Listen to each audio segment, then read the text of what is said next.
What is up, everyone? This is Al Barris for the U.S. Fish and Wildlife Service Southwest region, and for this episode of Shop Talk, we are at the International Border Crossing in Nogales, Arizona, and you can hear those giant fans and portable coolers that accompany the customs officers under that sweltering borderland sun. Today's episode is a day in the life with Federal Wildlife Inspector Jeff Moore. If there are snakes on a plane, it's a federal wildlife inspector's job to find them, to ensure they enter or exit the country legally. At a seaport, wildlife inspectors need to catch anything fishy that might represent illegal trade in wildlife. On our southern border with Mexico, the wildlife inspector's work takes on a different dynamic. Why did the desert tortoise cross the border?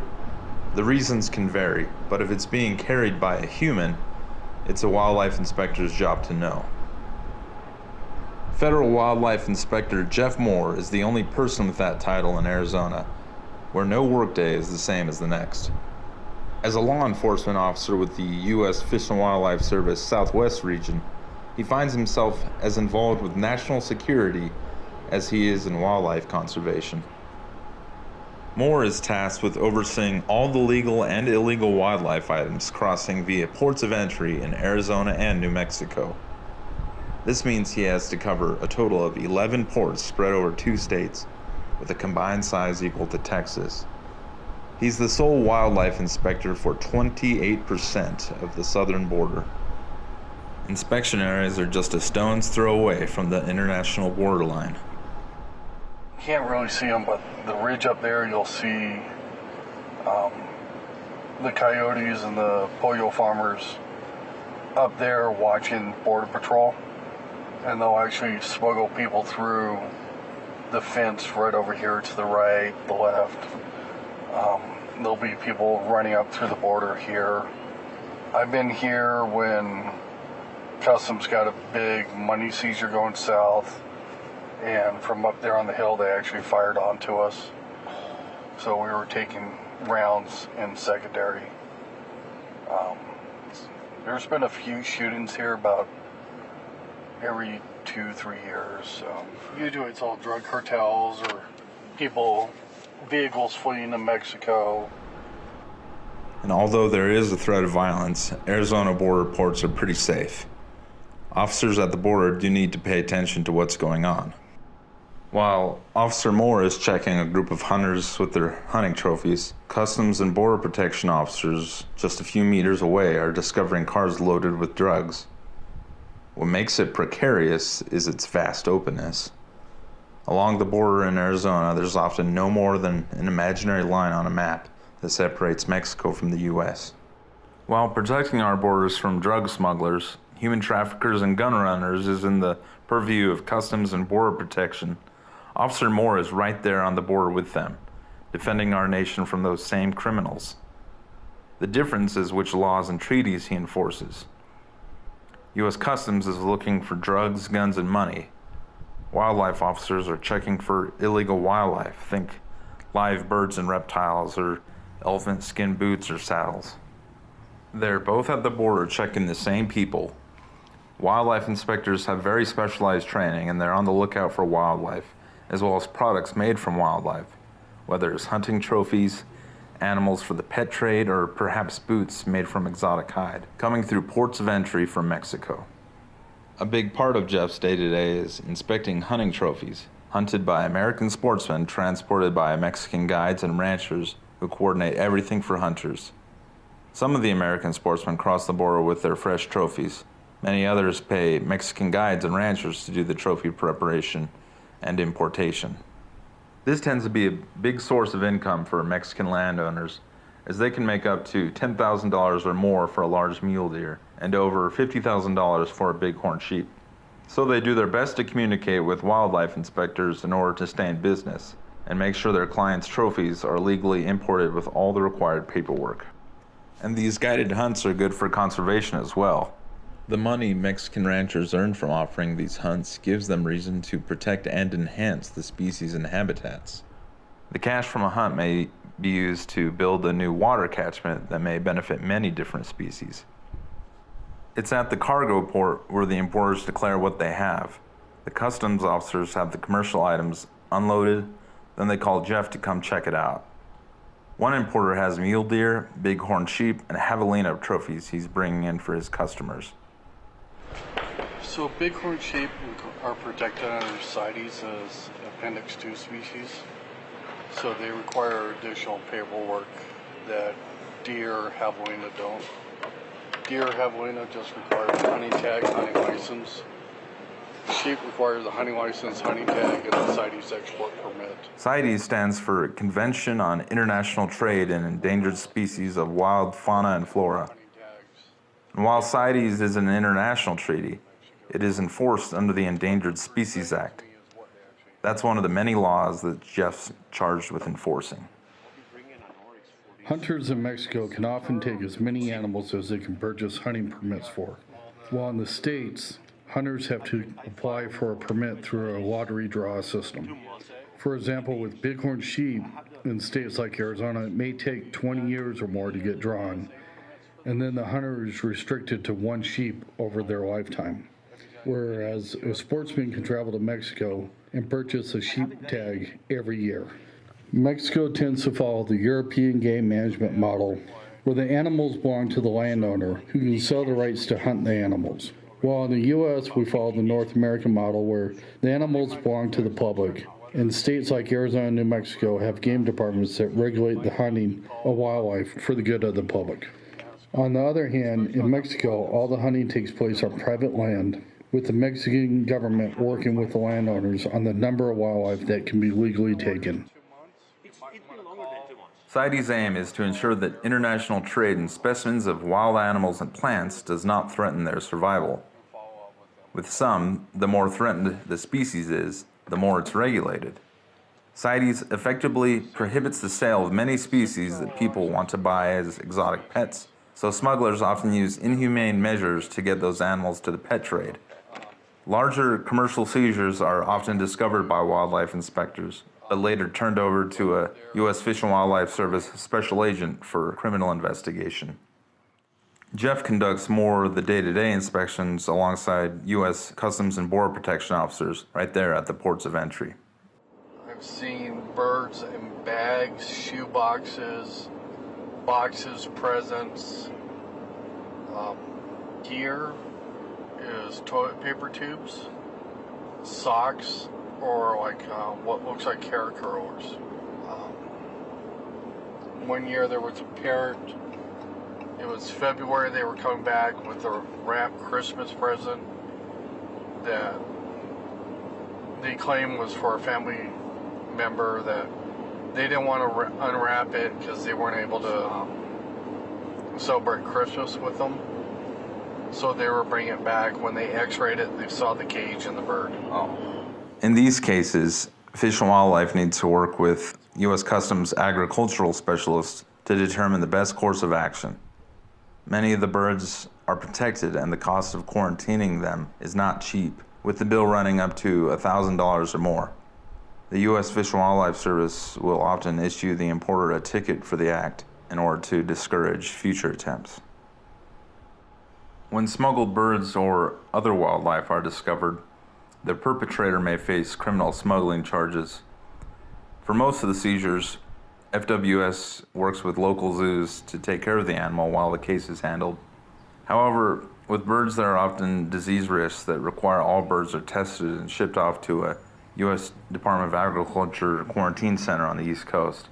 And this means increased costs that FWS has to pay for. Often the importers will be issued a violation notice for the act, while others can face criminal charges. Other violators are simply pet owners who are unaware of the rules, and they're traveling with exotic pets. In many of those cases, Jeff has to take in the animal. His office is a temporary home to multiple animals brought in as pets, lacking permits. It's also a warehouse for seized animal products. As Jeff feeds crickets to a seized Arabian chameleon, he explains the dilemma of this exotic pet's importation status. Back to the wild? No, he's not. He's from the Arabian Peninsula, but the owners from Mexico and brought them in without the permit. So he declared them, he just doesn't have the permit. We don't have any place that will take him. So it becomes, do we seize them, keep them from the owner, and then provide for his care long term? Or do we give them back to the refuse entry to him, have the owner take them back to Mexico, and put the owner in the system and warn the owner if he ever brings them in again or he gets caught, then he's going to face further penalties. So it's, it's one of the things we got to look at the best. We just have limited space. A lot of live animals are transported without permits, and Jeff's office already has 2 Gila monsters, a Mexican mud turtle, and the chameleon. Recently they had 3 rattlesnakes, which they were able to donate to a local zoo. The Gila monsters are used in public outreach programs, which is a great way to educate people who may be unaware of the laws. And kids enjoy seeing live wildlife in the classroom. Perhaps the most common and the most problematic live wildlife Jeff encounters are desert tortoises, which are restricted in Arizona. It's illegal under Arizona state law to import them without a permit. This is to curtail the spread of upper respiratory disease among captive desert tortoises, which could have a negative impact on the wild population if an infected pet tortoise were to get loose. Desert tortoises are long-lived animals, and it's not good for them or the environment to be released back into the wild. Even if tortoise species native to the area are released, they could be a genetically distinct subspecies, and this could harm the local gene pools. That's why Arizona prohibits the release of them back into the wild. While Jeff's job is to enforce laws, a big part of his work is educating. He encourages people to adopt the desert tortoises. Whenever I get the chance, I try to educate people about desert tortoise adoptions and the legal means to acquire one. If you want to have a pet tortoise, Arizona Game and Fish Department has many tortoises in need of a forever home. In fact, they are pretty much overwhelmed with the amount of tortoises they have looking for homes. Some of these animals have been illegally acquired, while others were just rescued due to injuries. This is often not only a violation of Mexican law, but also of U.S. federal law, such as the Lacey Act and the Endangered Species Act. It is also a violation of Arizona state law. Desert tortoises are the main live animal I see. There are so many it's difficult to place them in a permanent home just because they live for so long. People may see or hear about friends who have adopted them legally as pets. In Arizona, there's a very strict process to adopt a desert tortoise from the game department. So some folks while on vacation in Mexico may come across a desert tortoise in the wild and think it's okay to bring it back home with them to the U.S. Jeff encourages people who can adopt to do so, especially because desert tortoises are a very low maintenance pet. As long as you don't spray your yard for weeds, just let them go in the backyard, build them a burrow or 2, and they'll weed the backyard for you for free. Oh yeah. Maybe have a little bit of grass. They're pretty much maintenance free. The way the undeclared wildlife is discovered is through random inspection. Jeff does this alongside U.S. Customs agricultural specialists. In fact, that's what he did before he became a wildlife inspector. When he's doing inspections, the difference between him and customs officers is his uniform, and the questions he asks the travelers. He attended 7 weeks of instruction at the Federal Law Enforcement Training Center, where he learned federal wildlife laws and how to enforce them. But no iguanas, no deer meat, no octopus, squid, no elephant skin boots, no cowboy boots with exotic skins, nothing like that. All vehicles crossing the border will drive by the Agriculture and Wildlife Inspection Station, but most aren't stopped. The majority have local plates from either Arizona or Sonora, Mexico, and often they are commuting between work and home. When they have plates from other places, that sends off a red flag. This vehicle stands out with its California plates and is loaded with luggage. The family spent part of their school-age kids' vacation visiting family in Mexico. Okay. Agricultural will be over here in a little bit. They'll ask you a little bit different questions. If you have any fruits, vegetables, plants, animals, meat products, make sure you tell them to avoid any penalties with them, okay? During the inspection by the agriculture officers, the family hands over a bag of fresh guava leaves that they carried in the car. The leaves are for tea, a traditional home remedy.